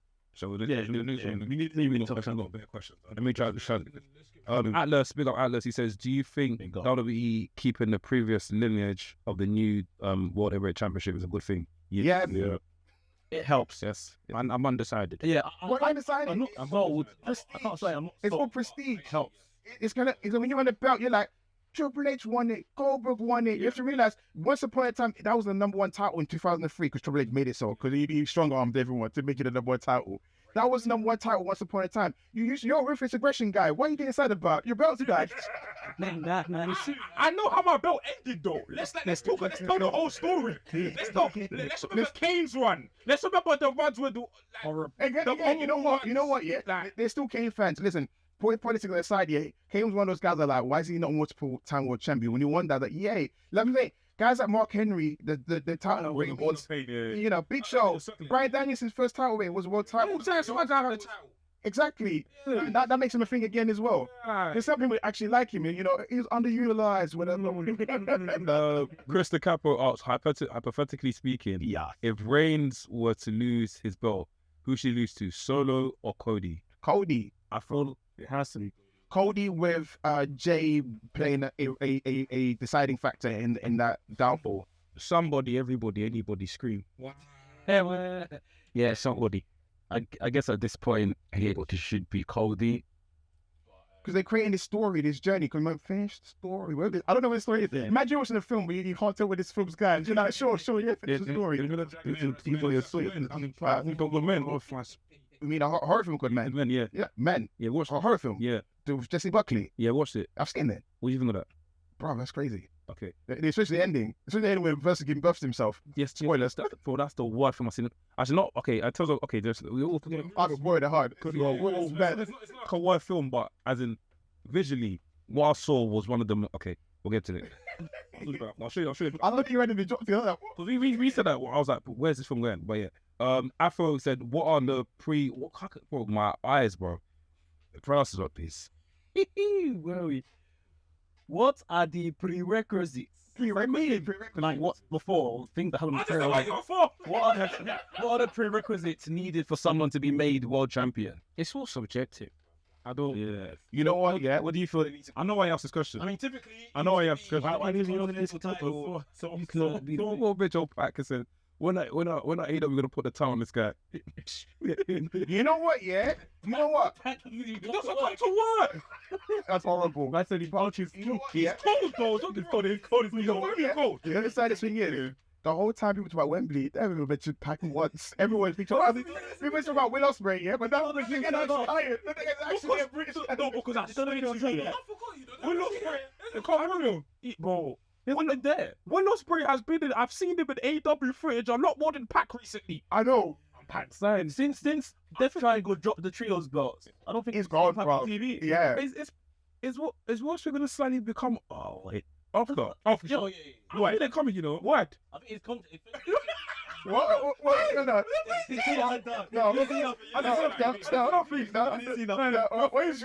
What's your next question, bro? Wait, let's answer Afro's question. Like traditionally, it was like the Intercontinental title was seen as, you know, the launching pad to become the world champion. Yeah. These days, you kind of think they look at things like social pull and, you know, how they are on social media and all these other kind How many people think to event you and stuff? They draw, but I wasn't about that. You know what? No, I'm sure it was. So the song is for little kids that don't care about that. It's winning your matches convincingly, beating main eventers. I'm gonna use Brock Lesnar as an example, Yokozuna as an example, because not everyone won the Intercontinental title. That's usually the trajectory. That's the struggle, right? That's the mid card titles at the United States or the television or the Intercontinental Championship. Sometimes you go through that route, you're a mid card champion, and if you get enough support or you get enough victories, like Bret Hart did, Bret Hart got enough support, enough victories as Intercontinental Champion. Feuding with British Bulldog in the end and using the title that he got progressed to the next level. Again, he was the kind of guy that was lucky. He was either here with Tito Santana and they chose him for the promotion. Today's day, like I'm saying, Gunther can win a world title tomorrow and he would have been sneezed because he's not being pinned. He's not being pinned since he started. You know what I'm saying? So it's all about not having 50-50 booking. It's all about having convincing victories, not cheating. So I think it's all about being a convincing winner that makes people believe you're a main eventer. Rock made Brock Lesnar because he beat him clean as a G. Made him. And what solidified him was Undertaker getting battered at Hell in a Cell. Yeah. Stuff like that. It was called a 1-2 punch combo. Brock Lesnar, when he came back, right, yeah, you tell Vince was still holding a grudge. So he kind of like, you lose a bit to Triple H, you lose the Cena and he battered him. Yeah. But then when he broke the streak and then he batted Cena, that 1-2 combo solidified him. I read a 1-2 combo. Funny enough about that Cena thing, I saw an interview Cena did recently. I mean, about that match, and he was like, the match is supposed to be like a 50-50 match. But then Cena said something that Arn Anderson told him, it's not my night tonight. He just beat Brock Lesnar. Now, apparently Lesnar said that him and Stone Cold had dinner and they came with the idea. They came with the idea, but it was almost a joke thing. But yeah, fuck up. Yeah, the Brock should fuck up Cena, and Cena was like, yeah, I fuck with the idea, and Brock was like, oh, I didn't expect you to fuck with it, and then Cena was like, oh yeah, like it's not my night, like you just beat the streak. Why should you be going 50-50? It's a streak. Again, that's what I'm saying. Like as much as Vince is like, and then again, Vince is a good listener, but ideas come from other sources. You know what I'm saying? And also Stone Cold, why are you not in the creative team? Because you're always being like level team. Except for the Cody thing, I don't understand what he said. Because Austin, imagine 98 you. Anyway, I don't want to go there. The Cody. His whole life was adversity. I watched it with my very eyes. I'm from Hall of Fame, from debut, from legacy. But I know Stone Cold means well what he's saying though. I know it means well, and I get what he's trying to get. He's also trying to say that, I'm not gonna go there. Drew Housen said, "Who's your favorite UK-based wrestler of all time?" And I think easily for me right now, Willow. Yeah, William, bro. I'm so sorry. I'm never trying to go what. What's William? Listen, yeah, my favorite. I kind of grew up when it was my friend. He's been my favorite since 2009, bro. When I first saw him wrestle. Jeez. There you go. How you feel? He's been a field since 2009.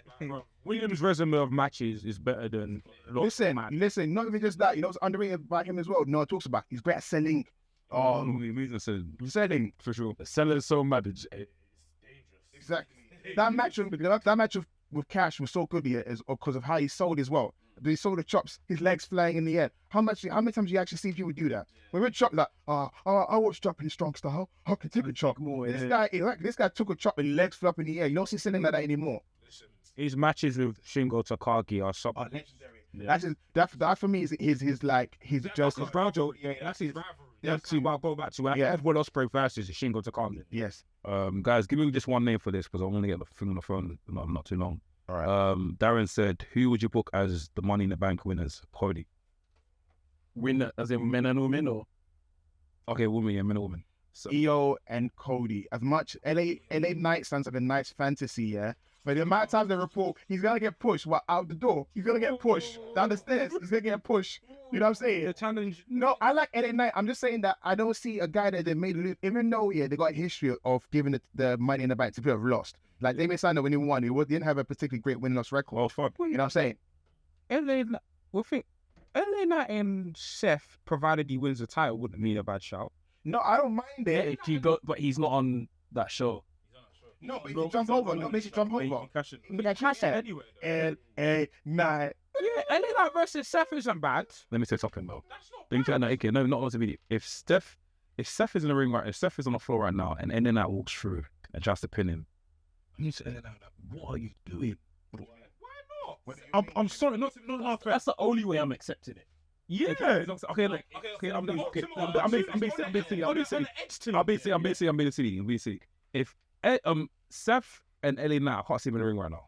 Yeah, of course not. I don't want to see them. But the thing is, if LA Knight comes for like that, that's fine. That's fine. The only thing for me. Where I'm taking this opportunity, and then LA Knight cutting a mad promo. I don't know, is LA Knight a face or heel right now? Heel, but reaction. Yeah. Exactly. LA Knight comes in an opportunity, cashes in on Seth. I pinned Seth. That's what I'm saying. So the Joe. That's what I said last week. Joe. Or Seth, you're not gonna want a serious contender to hold that title for. If Seth's gonna film a few films, they need someone to take the belt off him, LA Knight can do it. But at the same time, if Cody wins it, I want Cody to do what Rob Van Dam did, when he goes to Roman, looks him in the aisles. If you keep the title to WrestleMania, I want you for the title. And I don't want Cody to win the Royal Rumble. No, myth, man. So I'd rather him win Money in the Bank than win the Royal Rumble. But then with Money in the Bank, I prefer like opportunistic cash-ins than the whole. Likewise. I prefer also. For me, that's what the belt feels like it's for. It's for the people who like. It's to even the odds. It doesn't have to be. I see Rob Van Dam as a standard. That should have been a thing that more babyfaces did, where you don't have to do a sneaky cash in. You can just let them know, listen, you got a match with that guy, I'm going to put me in there. It's a triple threat match. They can always do it in the match. Last time, what was the last successful cash in general? Rollins, Big G. Well, Biggie. But because the reason why I would agree with you if for example, if for years we got good cash-ins, fine. But for me, when it comes to Money in the Bank, because Money in the Bank in recent memory hasn't been great for me. Yeah. I'm saying, okay, keep it to let's reset. Going back to what it works, which is the standard. I'm a be opportunity and cash in, because for me in recent memory, it's a tired trope. For example, before then, remember they used to brag about how the success rating of Money in the Bank was, to the point where it felt like it was a spoiler. Whoever wins and win the title. The fact that it's not inconsistent, even Royal Rumble nowadays, unfortunately, you win a Rumble doesn't mean you win the title. The success rate has dropped. Yeah, it's inconsistent. So that's why I kind of like, also another thing with women, because we're not mentioning them enough. I want EO to win, but I want EO to have a long time with this, because women tend to cash in so quickly. Because you feel like comment. It's so predictable. It needs to stop. That briefcase. Pop. It needs to be a pop. Still obviously don't get that much TV time. That briefcase is another story to tell. Yeah. Like why you would literally cash it in on the same night is just laziness. Like or Nikki Cross that done it the next night. My favorite same day cash-in is Dean Ambrose. That was lit. It's huge. That's when they all held the title in the same night. That was cold. Yeah, and only raise the belt as well. So when I think about that, that's when he peaked. After that, you like, you stop the tape. You're like, that's when he peaked. He went to AEW after that.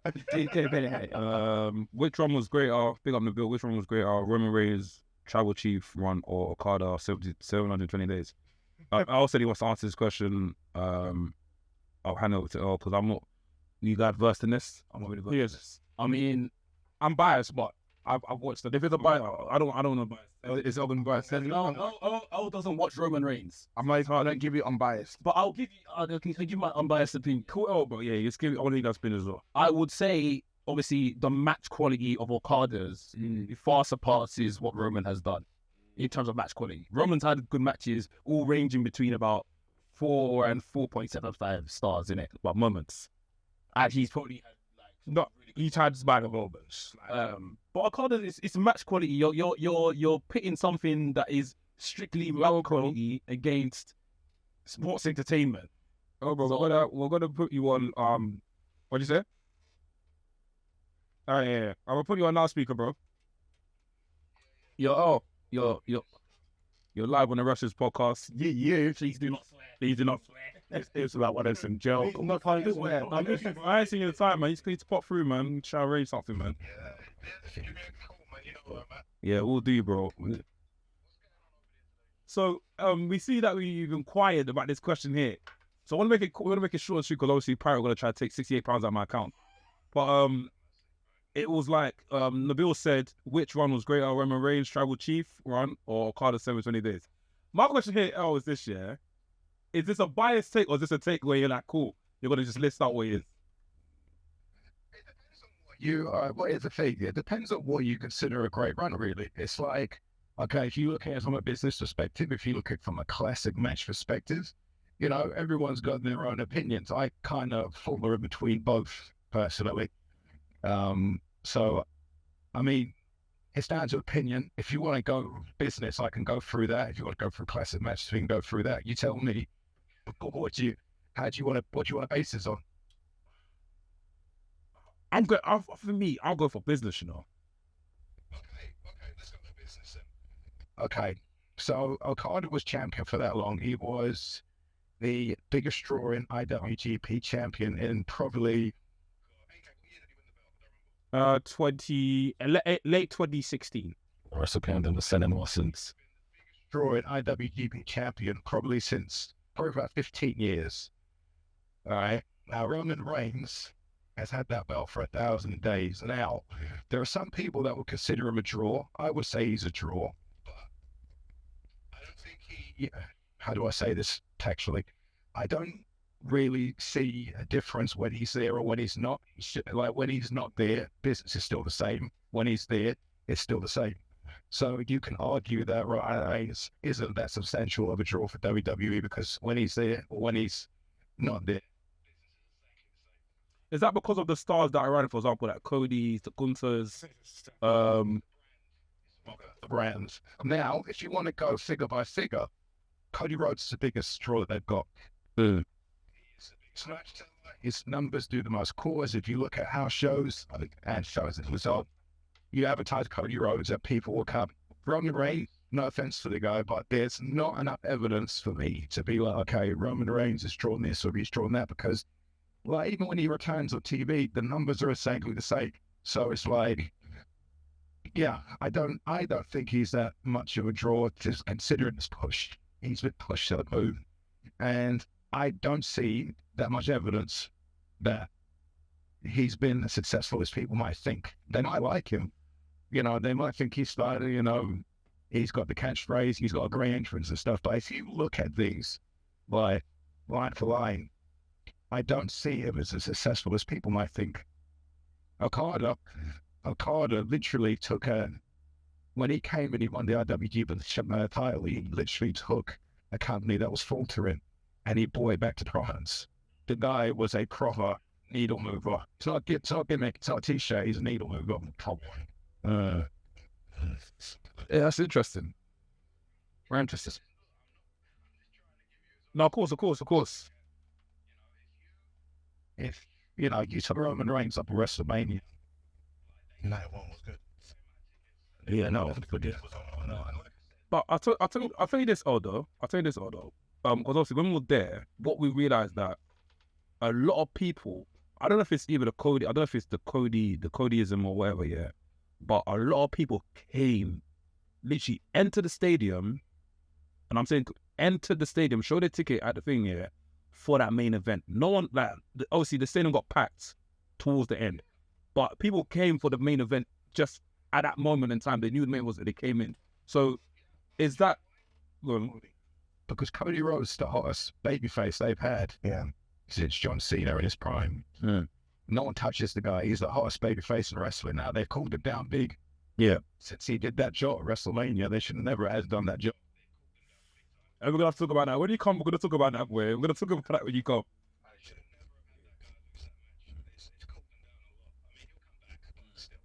It wasn't good, but either way, you got the hottest babyface in wrestling. God knows how many years going off to the world title. And, man, I mean, it was, I don't want to say it was obvious. I want to get on this, but I ain't got time. When you come here, we're going to talk because I've got a few ideas, bro, on the reason why I feel like another time is better. But when you come, we'll talk. Are you free next week? Yeah, let me know. Next week is the 31st, so let's talk, man.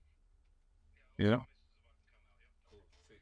Asking the man. Don't ask the managers. We got the managers, they're working hard. The woman managers. The woman managers. Agents, bro. Booking agents. Hey. Booking agents. Yeah. But, oh, man, love you and leave you, yeah? We're going to catch you next week. Hopefully you're here next week. I want to see you here next week. With a new location as well. Yeah. Take care, man. Take care. There you go, man. Knowledge is spoken. Yeah, just to add my 2 cents on this. When it comes to Roman Reigns, if you are and it's all about what you value. If you're somebody who values like these long, fleshed out, dramatic storylines, That's what you like, right? yeah, it's that Roman Reigns title, this Roman Reigns bloodlines thing, is the one. You're like, it's the best storyline WWE told in. Since Austin and McMahon. I don't know if I want to go that far, but it's in contention of one of the best. Because you're saying like what's better than the Bloodline storyline if it's not Austin since Austin and McMahon. I mean, it's not better on me Since it. because Austin McMahon brought wrestling back. That's a whole different. Maybe the whole evolution. Keenan and Sega. Oh, I can't lie. The DX and the McMahons is insane in them. That wasn't a good story for me, no. Evolution with the whole. Oh, that. Sorry. Well, I mean, as in the whole evolution started Right. as a whole. with Randy Orton. I mean, the fallout of evolution. The fallout of evolution was great. Start to finish until Flair got knocked out. Let's be honest with ourselves. The ending of evolution was great. Yeah. People leave one, but the actual beginning. Did you really care about it? I was a child, and I was a child, and I couldn't. Now, when I was there, I was thinking Bautista, Leviathan from OVW getting a push. And the Randy Orton, Cowboy Cerrone. I can't music. When Triple H was here, I'm Full Usman guy. I was a 12-year-old boy saying, "Yeah, I want Triple H to stay with the title." I didn't. No, I didn't. I was riding off the high of the Booker T and Goldust tag team. That's what. For my 2 cents is, I go what Knowledge is saying because storyline wise, Roman Reigns wins. Yeah. When they talk about match quality, Okada's had different match quality. Sometimes Roman Reigns copy and paste, innit? You know what I'm saying? Sometimes they copy and paste. And also Roman Reigns has conditioned us not to worry about the world title not being there because the company will still thrive. Seth main evented a lot. Cody main evented a lot. So it has taught us, my guy's in a tag team match and he's the world champion. You know what And the thing is about Okada's reign, obviously we talk about like the excellent matches, and some of these matches weren't just good matches, they're literally company defining matches. You think about like Kenny Omega versus Okada is trending right now on Twitter. We talk about Shibata's greatest matches against Okada. Now a lot of these people's best matches against him, but then even the way he broke the record for me was amazing. He broke against Tanahashi. And obviously Tanahashi's his biggest rival, but the reason why when Okada broke the record against Tanahashi was so impactful because the way it happened was Okada was edging towards the record and the person who held the record previously was Tanahashi. So it's like when he broke the record against his biggest rival, it was like, that's the moment. That's that moment right there. Like he wasn't like the pretender because he still had detractors who went Okato from CNA. They didn't believe it. You know the ones that he got shoved down the people's throat, whatever it is. But yeah, he legitimized himself with that title reign. Bro, and yeah, that title reign, it's one of them ones, and this may sound like a sit on the fence or kind of answer, whatever. But I think it's generally one of these things that you can't really compare. Yes, two are very similar. Like in terms of, apart from obviously Okada's match quality is clear, like, and that can't be argued. In terms of, obviously, I just talked on the drawability factor. Like, Roman doesn't need to necessarily do that for WWE. Yeah, because WWE is what it is. Because WWE is what it is. It's the brand that we're saying. Like, in terms of being pushed, like, he obviously mentioned that Roman's been pushed.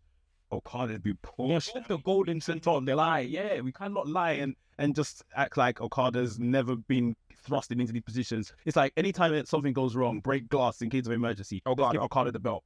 Like, it's more or less the same thing. The amount of Wrestle Kingdoms he's main evented is akin to the amount of WrestleMania is about. It's done. Like, it's literally like this. Apart from, like I say, if this is all coming down, we're looking at all these stuff equal, then match quality Okada, and that's the deciding factor, really.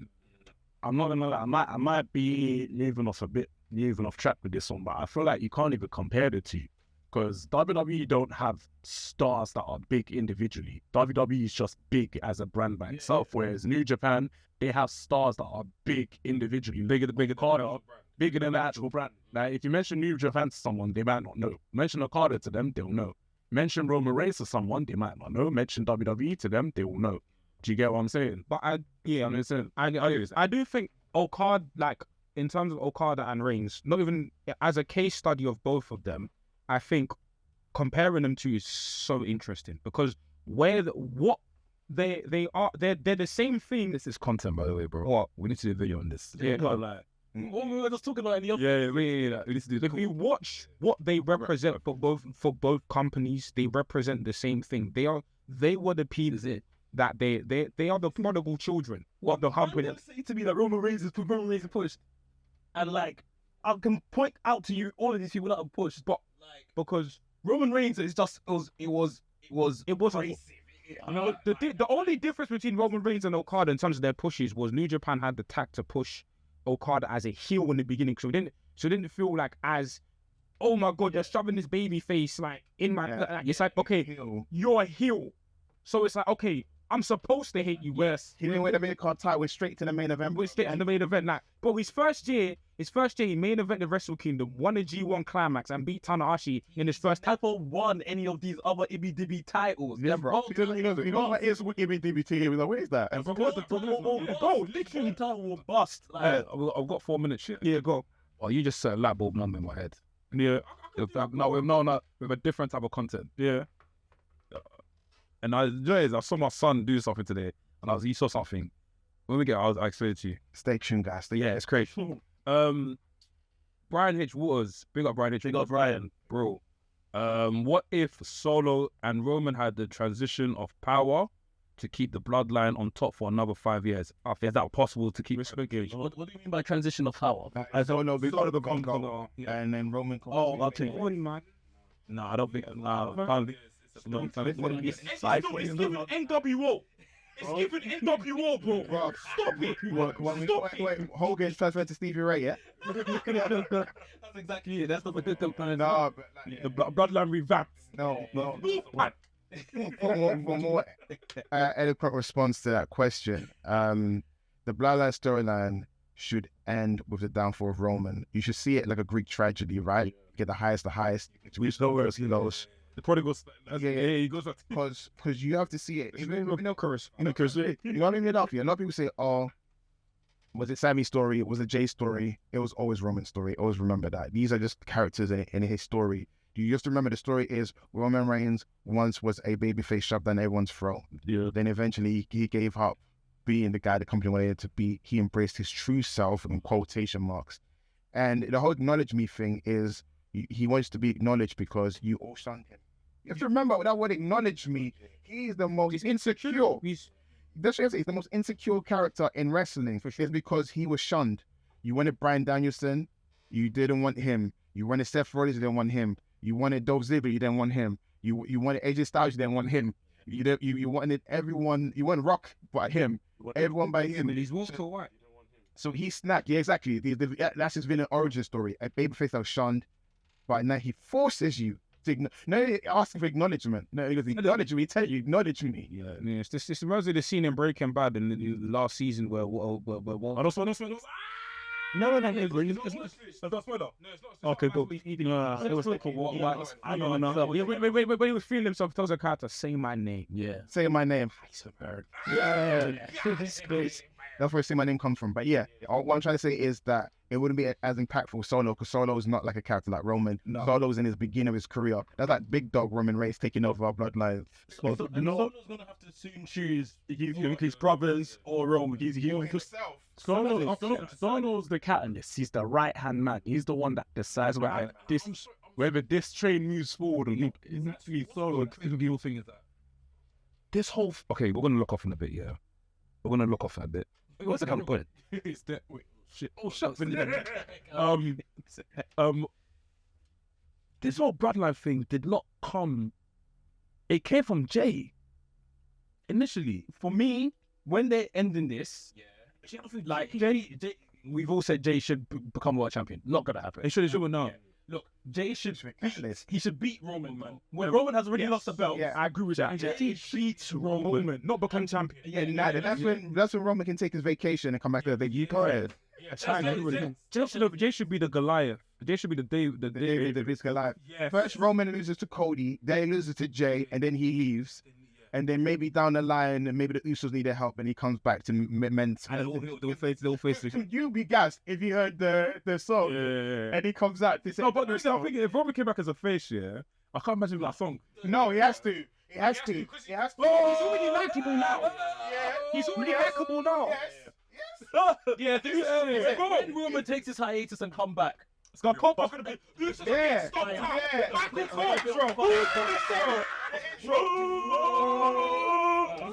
And he comes out. He's gonna run out. He's gonna go slow. Sorry. That song's on the best. That team doing this shit. Succession. You guys watch Succession? No, it's It's a Succession thing. I think I saw something on your tweet. Yeah, it's a Succession. When you went to listen to it, you're like, I like, because I think what it was, yeah, Succession's amazing. yeah, it's Succession is literally the bloodline storyline. No, Succession is Vince McMahon. Yeah, Succession is, I swear, it is. it's the McMahon family. It is. All of them. It is. ATN, Triple H, Munch off, Stephanie. Triple H is Kendall. That's Oh, no. Kendall and Shane McMahon. Yeah, Kendall Shane McMahon. Nothing to say. Let's close it there, All right. bro. Honestly, it's been great, man, having you back on this podcast, man. Oh, listen. Guys, Guys, listen, it's been a pleasure doing it a second time. I wanted to blend in and be part of the team, because the first one, it was, it was cute and all that, but I want to big up my boy Jerome Mamby. He's a huge fan of this show. So Jerome, look, I'm big up Jerome. Listen, Jerome's a huge wrestling fan. Yeah, it would be great if you have him on. I want to get you. Yeah, definitely. He loves you guys. I remember when I went to him, I was like, "What wrestling podcast you listen to?" He goes, "Wrestling." I was like, "How you say that?" Yeah, say that. I was like, "I like the show too." Yeah, like, so I want to give him a shout out. I like to give props to people. You guys are one of the best podcasts out there. And I also want to give a shout out to True Hill Heat as well. SP3. SP3. Wake up Romeo. Bring up everyone in the team, like these guys. Like, I want to give flowers to every black content creators, and then I feel like True Hill Heat, they're underrated. They create great content, and SP3 is one of my brother. I wanted to give him that big out because I want you to cut the clip so you see that I love you, SP3. I want to give you your flowers again. Rhapsody, I want to give him the flowers, but WRESTHINGS in the UK, there's nothing like you guys. There's intangible. Fly the flag. You guys, yeah, you're going to have a banner here. How many guests you've had? Listen, I don't want to sniff sofas, but how many champs have you had here? Progress champions, you know what I'm saying? Can't every single champion up. Exactly. Every single champion up. Exactly. You have Rev Pro bosses, you know what I'm saying? Not a lot of podcasts can say that. So don't think about what's not there. Look forward, because you all got exciting times ahead of you guys. My boy agrees. Shy agrees. This is up that the post I put of when he was picking us up with podcasts. It's like, bro, is this guy a pastor, bro? He sounds like a pastor. He's got encouraging words. I was like, no, he's just picking us up, man. I was like, nah, that's good, man. That's good. Yeah, I appreciate him saying that. Don't say it to my mum. My mum will be like, ah, it's the funny guy. No, but listen, I'm so, because he's also church, yeah, because my partner even knows about you guys. Well, like I tell, when I showed her, she's like, oh, this is unique. This is a great concept. So when I told her I was coming on the show, she was very excited about it. For she knew how much I was gassed about it. I told you I was like the pretty girl in the corner waiting for you to ask me out, but you did. Oh, to Mex, you know what? I like listening. Oh, sorry. No, because I knew it was gonna come eventually. But I was like, you know what? I was like, let me just. I think we followed each other at one point. You followed me. I followed you. I followed you from the beginning. Yeah. He thought it's too pretty. Wait for him. No, but he's a cowboy. The needed though. This kind of to be fair, on Twitter, I don't have any notifications on my Twitter. Same. Sometimes I get surprised. Like, I don't have any notifications on Twitter. But yeah, guys, thank you for having me. I'll be down there. Eventually. I have to go in the sunset because awkwardly, I've done more of this show than I have done this. Yeah. So you know what? So I need to go back to work in a couple of weeks. No, this Saturday, the following Saturday, I'm back on Wrestle Talk. Please watch all our content. We'll have Parts of Unknown. We got Parts of Unknown as well. Got No Rose Bard. Big up Wrestle Talk News, Wrestle Talk Podcast.